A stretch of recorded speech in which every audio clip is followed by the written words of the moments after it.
Shirley here with Sirius Talis Moon. This is Venus hour. Ascendant is applying to Spica, and the midheaven is applying to Procyon. Venus is separating from the square with Saturn and Neptune. Jupiter has ingressed the 12th degree. The moon is in Scorpio, which is why I don't make a talisman right away.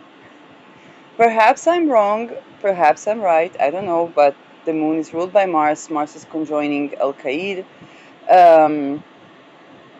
And I'm going to take advantage of this to take a look at 2026.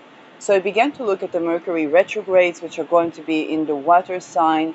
And now I'm going to complete the look of 2026 retrograde planets before I'll move over to the more, how should I say, the important transits of 2026.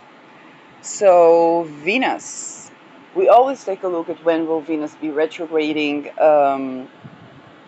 Venus retrograde, unlike Mercury retrograde, which happens 3 times a year, the Venus retrograde is about taking a look at something that has a 7-8 years trajectory and rethinking those 7-8 years. So the Venus retrograde is going to begin on October 3rd, okay, towards the end of 2026 to November 14, and it's going to go direct in 22 degrees Libra. Which tells me, first of all, the signs. Venus is going to be retrograde in both her home sign Libra and Scorpio, which is sign of detriment, but it's basically, other than saying detriment or fall or exaltation, this is where Venus goes through a transmutation and transformation, which is beyond deep. And this is another trajectory which I think will coincide with, yes, it was going to coincide with the Mercury retrograde, which means that both Venus and Mercury will be rethinking and going over the exact point where Mars will be squaring Pluto in the closing square towards the end of this year, so October, November 2025. It also tells me that this would be the point where Mercury and Venus will square Pluto. And so Venus going back and forth 3 times over the closing square with Pluto is telling me that we are going to be fully informed regarding anything power relations and how it affects the most intimate parts of our lives, namely our psychic awareness, our sexual fantasies, our energy transmutation. Okay, it's not so much about, it can also be about boundaries, but yes, energy boundaries, the challenge between connection, union, bringing something together, and the necessity of two separate or of separateness in order to create that unity. Okay, unity cannot be of, so, okay, and we learn that from a very intimate scorpionic trajectory. I began the previous episode with a joke, and it was basically about the news that it may be possible that the First Lady Melania Trump, which means that it's not the First Lady that's the case, if this is true, was basically trafficked by an Epstein ring. So she was one of the Epstein children. And whether it is true or not, what my response was, well, you know, when people, that it looks too similar when people traffic people and when people bring people to be the First Lady or maybe the President. The trafficking happened to boys as well as girls. So if I think about the Venus retrograde and that connection, that woke up today with the challenges around the fact that our democratic families, okay, that the ruling families, they kind of look like the royals or the monarchy, but there is a little bit, instead of fighting for who will inherit the crown, there is some sort of procedure where people supposedly get to vote um, which one of the people will inherit the crown. And it has a little bit of more relaxed trajectory than monarchy, which we cannot ignore. At the same time, the many things that happen in royal families happen also in those echelons, and how that was a kind of a realistic look at democracy. Um, so the Venus retrograde is exactly about those fiscal, sexual, psychosexual aspects. Especially, what if somebody is gay? Well, those are trafficked too. I mean, perhaps even a part of why they were raping people to try to make them gay or straight was because they wanted for them to fit into a certain order that is extortable in a particular way.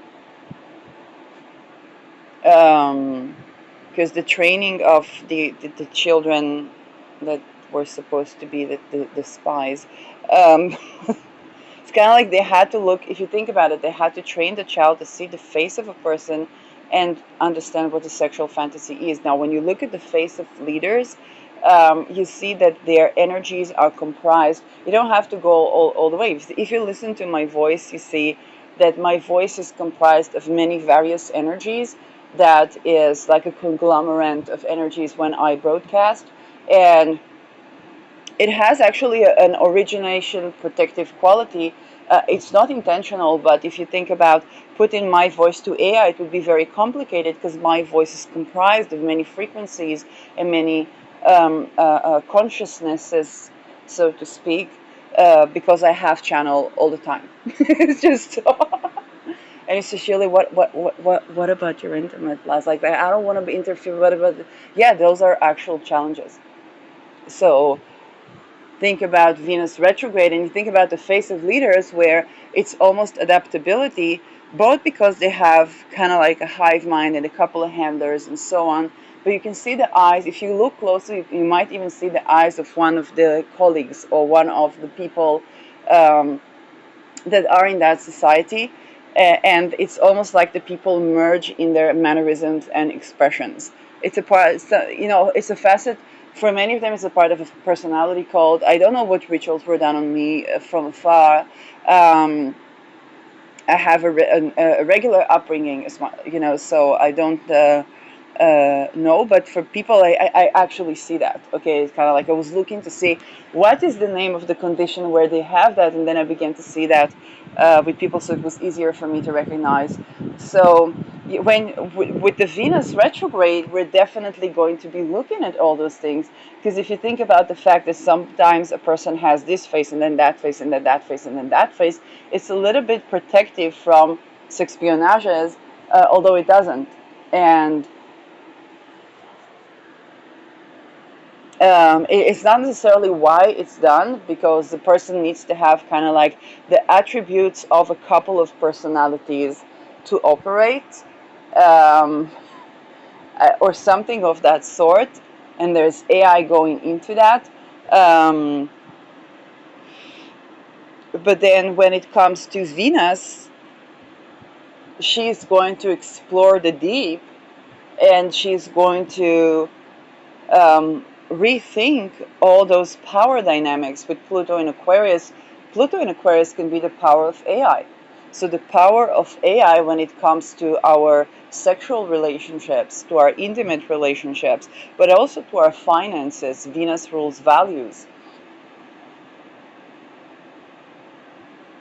So, for example, Venus retrograde in Scorpio can be when people learn, perhaps in more people learn about the fact that many of the people, or the how do you say, the supposed sexual liberation marketing was about being able to have a sex without love, which is basically something that happened to people when they were raped to be sex espionage. And and with children, they were actually having personalities that the feelings will be real, and then they would be programmed to either enjoy tremendous amounts of violence, or that they would be programmed, yes, to have the feelings that are real, and then the person that would sleep with them would feel that their parts, that those parts in them are that are violent, are loved. If you take a look at the Emily Autumn line that says, "I love the part of you that does not love me," I don't know if it's something along these lines, but it can actually be a poetic expose of those people to whom this is their sexual trajectory, where people might be looking deeper into their fantasies, their fiscal situation in general, what they're invested in, the deep psychology, how much is AI involved in their sovereign decision making about relationships. Um, and how is their sexuality affecting their ability to have a happy relationship. With Scorpio and Libra, the role of monogamy and not monogamy can play a part as well. How much of that decision is mind controlled, how much of that decision is serving the self. Okay, so monogamy is definitely perhaps more preferred than polygamy, but is it really superior to polyamorous relationships? Or is what we call don't ask, don't tell simply another form of people having sex with sex espionages, which means that both sides were trafficked and raped to be reaching that point, because they kind of need to have their orgasm or something. And the way that sexual violence affects that is to the nervous system, and that is Pluto in Aquarius. They're in a square, which is which is challenging perhaps the scorpionic desire to have monogamy, or the Libra's extremist form of commitment, because Venus values Libra, so Venus is a union. Um, there can be, it's the decan of Libra where we can have extreme values. The 22nd degree in Libra, again, very sexpionage assassin, okay? As a person that tended to political assassination prevention, I have 22 Mars retrograde in Scorpio, so prevention, okay? Notice how the retrograde works in a different way, where the direct might have been an assassin. The retrograde looks at looks at those things, like how can we prevent that? How can we respond to that? How can we send it back to sender, so to speak? And I saw that the role that the trafficking and sex espionage serve is in political assassination is tremendous. Some people would think Marilyn Monroe and JFK. I don't know. Like, I haven't looked into that, um, and that may play a part. Okay, that because we know that she either had an affair or that she was kind of like having a crush on JFK, and very likely, I mean, it was Marilyn. So it's kind of like the Maryland code. It's like, are you monogamous? Yes, except for the Maryland code. Um, and then I was actually thinking about, yes, Jacqueline Kennedy and Marilyn Monroe, and kind of thinking as a relational astrologer, and that might be an omen for this Venus retrograde, where Jacqueline Kennedy could not develop her Marilyn Monroe attributes because she had to be a lady, and then Marilyn Monroe would always be treated as that sex symbol that cannot be controlled, but not actually have marital joy. And both of these things are the way that the rape and trafficking since infanthood represents itself. whether by the sexual avoidance and the be a lady. Okay, and again, I'm not saying that this is the story of Jacqueline Kennedy, but definitely the attributes that would be Marilyn like would have a certain boundary in society where even if she would have that side in her, she wouldn't be able to present that to the public as a person where, as a single person that doesn't compromise happiness in connection, which is why I'm single. I've had cases where somebody was either eyeing me or even astrally eyeing me, and then I find out who he is. I'm like, oh, there's a spousey there, or there's a girlfriend there. It's like, okay, what's, and in the beginning it looks like completely, yin and yang, and then it's like, well, she has her out to my ascendant, she's becoming me. Okay, that's very interesting. Um, so you think about the Jacqueline Kennedy and Marilyn Monroe as kind of like the brunette and the blonde, but then at the same time, usually as a relational astrologer, I can tell is usually the hidden side of the married lady is expressed with the either the lover or the woman that is desired outside of the marriage. Um, and so from Marilyn's perspective, to totally commit to a man that doesn't actually provide on the both sexual intimate. By the way, it's the sexual intimate part.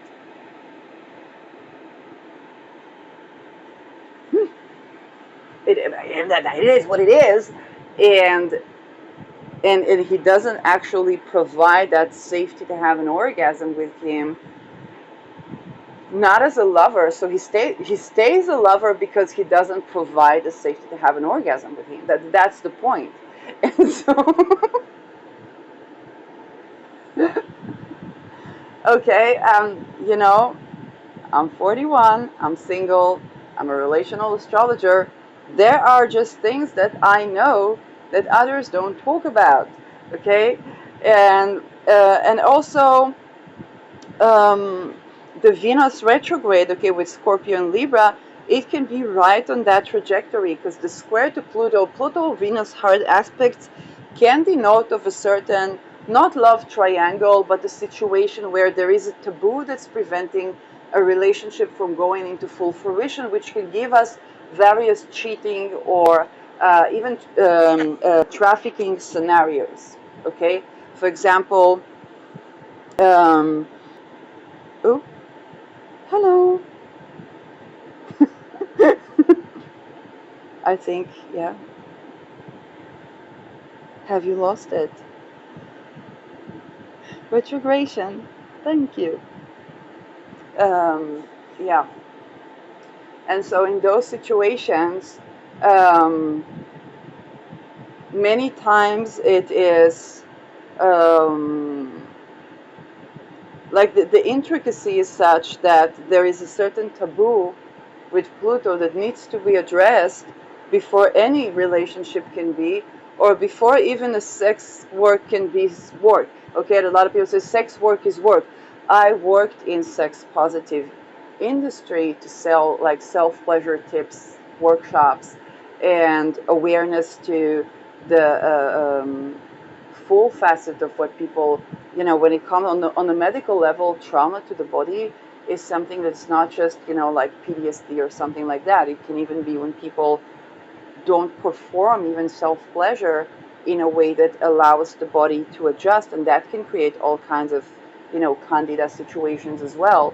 So it wasn't a medical course, it was just sex positive thingy. But we discovered a lot of things to do with the medicine through that. It's just because women began to practice and curate. It was like, oh, the candida is gone, or many things are no longer because they began to curate. And of course, I did not get to enjoy that much because the people that tend to that usually are targeted. So, so it's kind of like it's like because of what I did, a lot of ladies can have a better orgasm and better relationships. I'm still single, dealing with all that tomfoolery. Okay, so. Um, and this is exactly where the Venus Pluto aspects, there is a certain taboo that needs to be addressed for relationships to be happy and joyous. And that means both the relationship with the working lady or with your affair and the relationship with your spousey. Regardless of the gender, okay, there are ladies that will work into a massage man that would bring them into orgasm and so on and so forth. Haven't unfortunately, many of them also raped in that process. Now, very likely, men are also raped by sex workers. Um, and to begin with, it's the fact that people are trafficked there to begin with. So there's the naivete of like, oh, I'm going to pay money for having an experience, a sexual experience, and it's to begin with targeting the people that didn't have that sensitivity towards the sexual experience as much, but they knew they needed something, but they didn't have that sensitivity towards the sexual experience to like think logically and understand that the person cannot actually accommodate for you as a person, and that accommodation would mean that they are contracting candida, are more susceptible to sexual diseases because they are not in alignment with their yes, no, and maybe. Okay, this is it's just something that causes diseases in general, and so is for the clients. And but it would initially target the people that already had a trauma, even as the clients. And so that type of taboo is preventing happy relations. Venus in Scorpio and in Libra are definitely going to deal with both the jurisdiction aspects, okay, to do with that, um, the politics aspect, the fiscal aspects, the real estate aspects. This is where we're gonna know, for example, when we have the Leo, then we talk about, oh, the first lady was maybe an Epstein girl. Okay, that she was trafficked and so on. And then there is when it's Venus, then it's like, oh, where is the voice of that lady? It's like, how is that lady actually able to speak, in the trajectory of not wanting to take away the voice of the person that was actually trafficked or not trafficked, and at the same time the circumstances don't really allow that person to freely speak, and we need to tend to the circumstances, and this is a very big challenge. And then in Scorpio, we take a look at at the depth of the nitty-gritty, invisible psychological stuff, and in Libra, we take a look at the jurisdiction. So in Scorpio, we will very likely look at Epstein from the perspective of what type of business activity was he doing, that he was aside of those peterings. I mean, the Epstein Island is a real estate. And so, yes, that case continues to accompany us since Forbidden. Oh my God, Forbidden. Um, Mercury is retrograde. Forbidden. Oh no. I discuss forbidden stuff. Let's take a look at how we are with the time. So this is what I can say about the Venus retrograde. Again, it's going to go over the Mars square to Pluto with the Mercury and Venus square to Pluto. By the way, I'm dealing with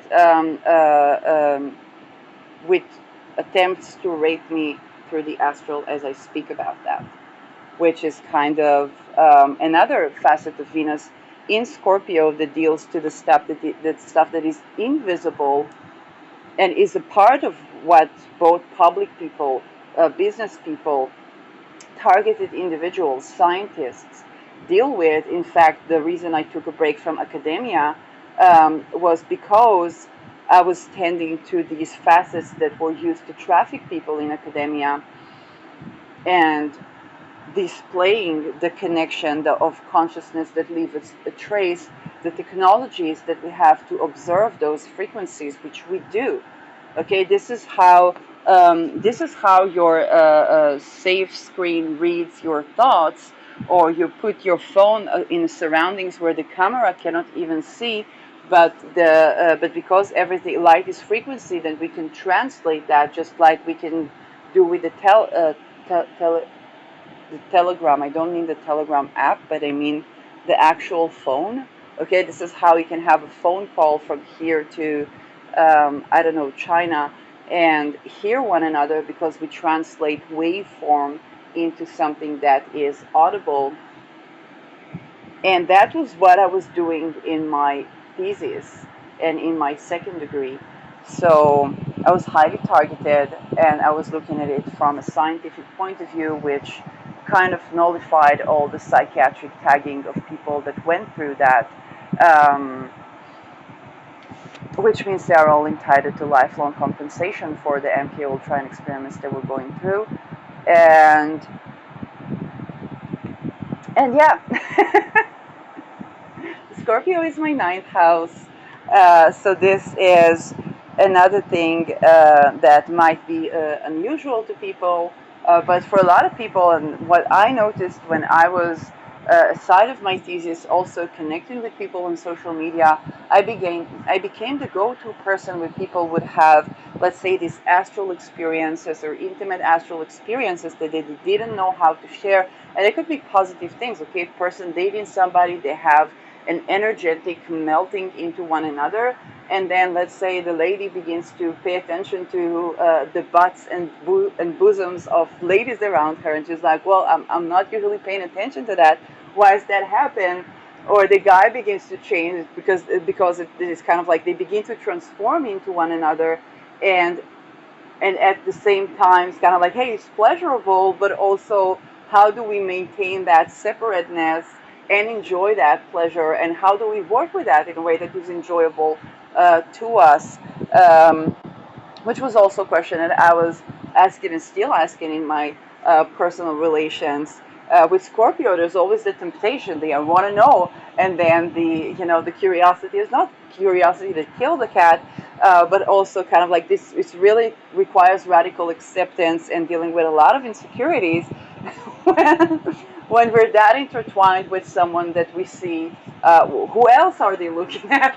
It doesn't mean that they do anything with that, but it's also visible, yes, in that sense. So yeah, it's forbidden for me to continue talking about this right now. So I'll keep that Venus retrograde video, and we can look back at it in 2026.